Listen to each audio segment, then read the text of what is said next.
Hello there, this is your front end. We follow the model view controller structure. Also there is the backend. Here we also follow the model view controller structure, model view controller design pattern. So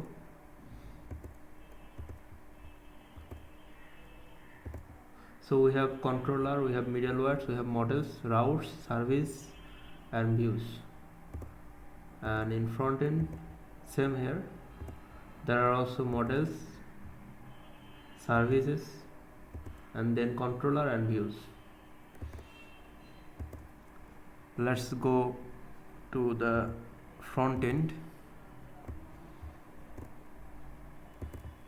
So here is the app, and if you want to look at database, here is the database, the test database with users table. So we have only one value. Now we can edit it, we can update the user, then we can delete the user.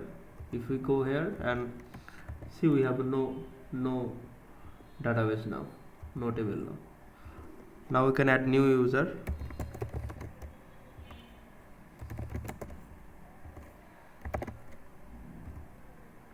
So here is the user list. So this is simple CRUD database, CRUD functionalities with React frontend and Express.js backend as you wanted. I hope all is clear now. Thank you.